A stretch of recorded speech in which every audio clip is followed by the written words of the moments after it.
Today I'll be reading Chicken Lily. Chicken Lily. Lily was a lot of things. A careful colorer, a patient puzzler, and the quiet hide-and-seeker. She never made a peep. But Lily was also something else. Chicken. While her friends zoom around on their bikes, Lily rode with training wheels. Clunk, rattle, rattle, clunk, rattle, rattle. Look, no hooves, shouted Pigsley. When are you going to take off your training wheels? Asked Bobette. Someday, said Lily, but she wished she could keep them on forever. At school, Lily never raised her wing, even when she knew the answer. Why did the chicken cross the road? Asked her teacher, Mrs. Lopp. Paws shot up all around the room. To go to the store? To play at the park? Because it was time to go home? Oh, to get to the other side. Thought Lily. But Lily didn't make a peep. At lunch, Lily turned up her beak no matter what was served.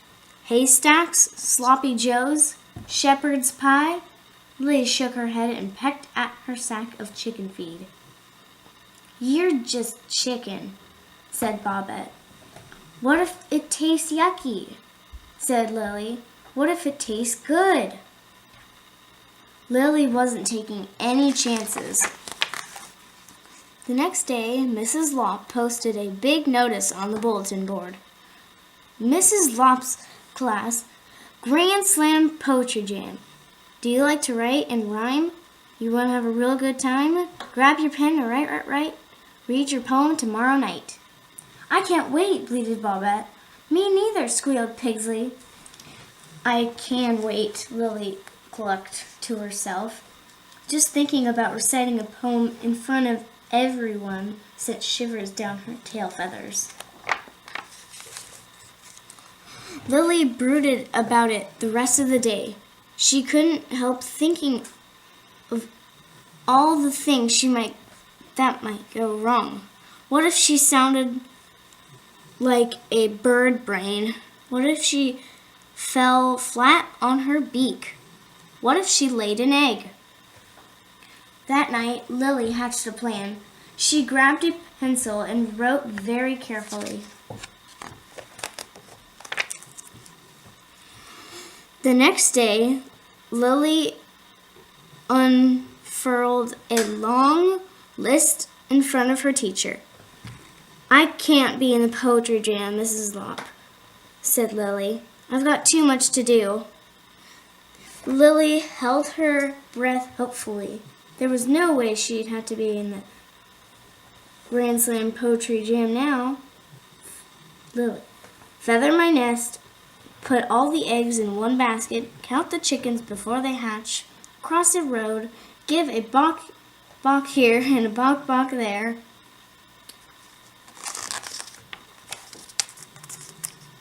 But to her surprise, Mrs. Lopp held her list like a gem. Look at this fine handwriting, exclaimed Mrs. Lopp. Anyone who writes this well must be in the poetry jam. Lily nearly molted. You're just chicken, said Bobette. Lily didn't want to think about it. But not thinking about it was impossible. At lunch, Pigsley joked, Broccoli looks just like trees. Maybe I'll write a poem about that. At recess, Bobette clapped and sang, pat a cake, baker's man, make me a poem as fast as you can. Posters were everywhere.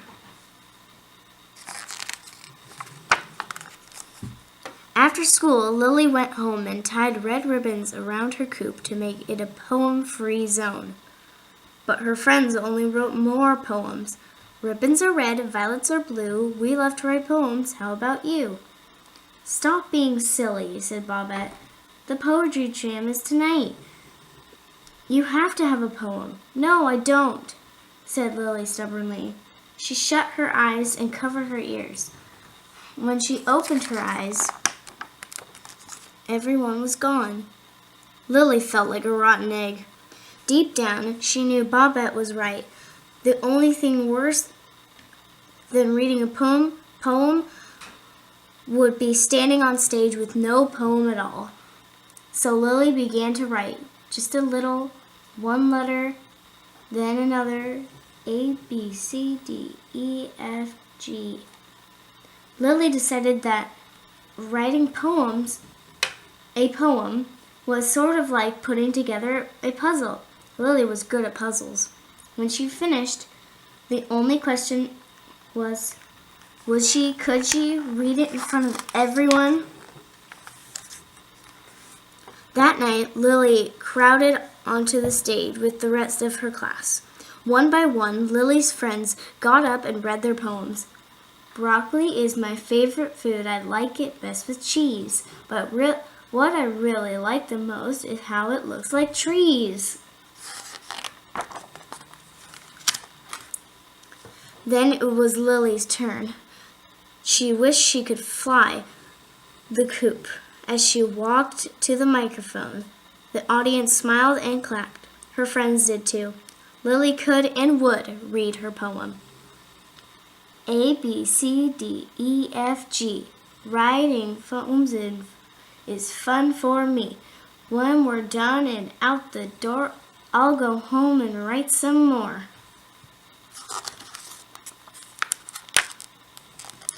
Lily was a lot of things. A careful color, a patient puzzler, and the quietest hide-and-seeker. She never made a peep.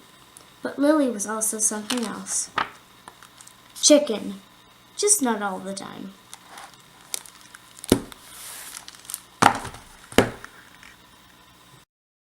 So that was Chicken Lily. This is our last book and video for the summer. But we'll be back. See you in the fall.